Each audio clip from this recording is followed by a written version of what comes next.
Squatters are becoming a bigger problem across the United States, and even though some states are now passing laws to make it easier for landlords and homeowners to recover properties after squatters have taken up residence, it's still a growing problem. And it's very important that if you have a property, especially a vacant one, that you're concerned about squatters invading, you may want to follow some of our tips that we're going to share with you today to make your property less attractive to squatters and to physically keep them out, so you don't have to make that call to your lawyer and get legal advice on how to get the squatter out.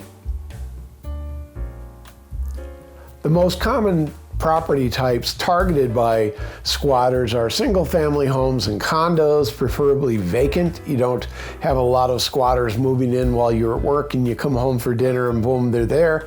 They're usually vacant properties, and they can be a home that is a vacation home or a weekend getaway, and they know they can move in and it's going to be some amount of time, maybe a few days to a few weeks, maybe even a few months before the owner realizes that they're there. It could also be a home that has been sold and the seller has moved out, the buyer hasn't moved into town yet, and so they have a little bit of time there where the property is vacant and they can move in. Another attractive situation to squatters is when an occupant has passed away, the owner occupant has passed away, the house is vacant, and they move right in before the heirs have really figured out what they want to do with it or have secured it. Another type of a situation might be where a home has been vacated. It's not on the market yet, but it is vacant. It's going to be coming on the market, but basically everyone's leaving it alone. No one's working on it, doing anything in preparation for putting it on the market. Therefore, it is vacant, and therefore it's a great time for them to move in with a few days before anyone notices that they're there. So the first thing we can do to prevent squatters from targeting our property is, number one, visit the property very often. Especially we can do this if we're local. Go by, check the mail, put your car in the driveway, not in the garage, so people see that someone is coming and going from the property on a regular basis. When you do that, you don't want to just drive by, you don't want to just drive in the driveway. You want to actually get out, go on the property, look through all the rooms, and do a pretty good inspection. It should only take, for an average house, a couple minutes, but turn on the lights. It shows that someone is occupying the property, and it might do a good job of scaring off potential squatters. Another thing you can do is hire a security company. Pretty easy to find in most metropolitan areas, someone who can go by, do drive-bys every now and then. Plus, if you have a key box on there or give the security company a key, they can go inside on a regular basis, either every day, every 1 or 2 days, and go inside and make sure no one's inside. Creative use of lights is another way to scare off potential squatters. There's a couple ways we can do it. One is, of course, putting exterior lights throughout the perimeter of the house outside, and those are on motion detectors, so if anyone comes by, the lights are going to come on, hopefully scare them off. Another thing we can do is put inexpensive lamps throughout the house on timers, preferably random timers, so that it appears that lights are going on and off in the house, hopefully in a pattern that might match somebody walking through the house, turning off the light in this room, turning on the light in the next room, so that, again, it looks like someone is occupying the home. Of course, another useful tool is an alarm system, such as you would have in any house where you live. The different thing that you might want to have in a vacant home that you're afraid squatters might find attractive is to have at least one, if not two, extremely loud horn-type alarms that will just make it unpleasant to be inside the house. Typically, security companies sell those. They're not that expensive, but they make it very uncomfortable to be inside the home, and if those are triggered, your squatters are most likely going to leave. Another thing you might want to do is remove the mailbox or put a locking mailbox on the property. One of the tactics that a lot of squatters use is they start sending mail to the property to prove if anyone challenges their occupancy, that, oh, see, I live here. I've been getting mail here for a while.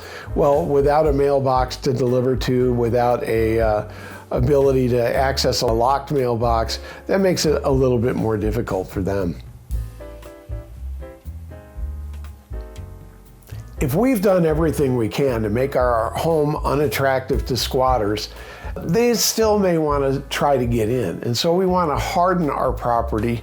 And then here's a few tips for doing that. First tip is do not trust your locks, especially the inexpensive locks most of us have on our home. They are not sturdy.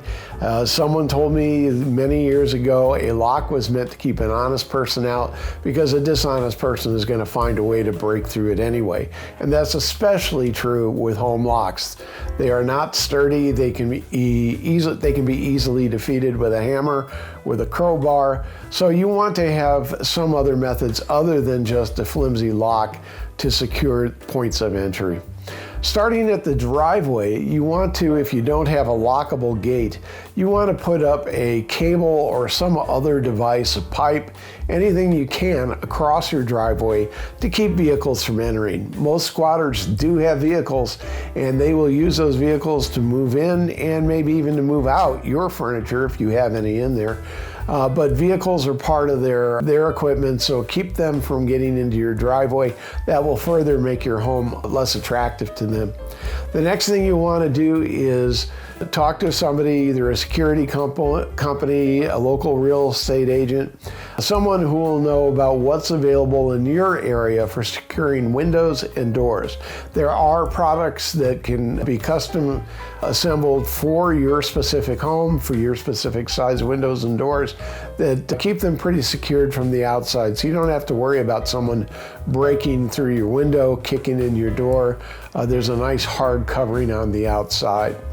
And of course, we can always put devices on the inside to keep windows from being open. Many of us use dowel rods when we go on vacation to keep windows from sliding, or maybe we have wedges that go in the door that help to secure the door in place so that even if you open the lock, you can't open the door.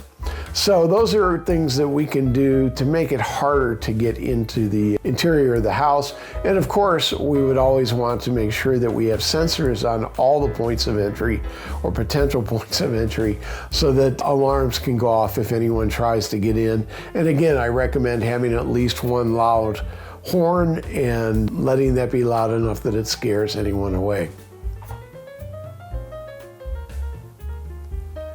And our last tip, if you hire a security company or a local real estate agency to do drive-by and interior inspections of your vacant home, either because you're out of state or you don't have time, it's a good idea to enter into a rental agreement with that inspector, and the inspector can then keep a copy of that with them when they go to the property.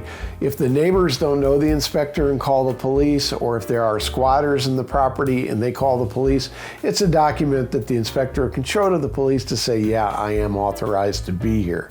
Also, if you end up in court, again, you're going to have to talk to your lawyer about how all that works. It's another good piece of documentation to show that the squatter is not authorized to be there. At Cordon Real Estate, we do the drive-by and interior inspections for our clients, and we do ask in each case for a rental agreement that authorizes us to be on the property. I hope you found that interesting. And if you have any questions or comments, please leave them below. I'm John at Cordon Real Estate, and I hope to see you again soon.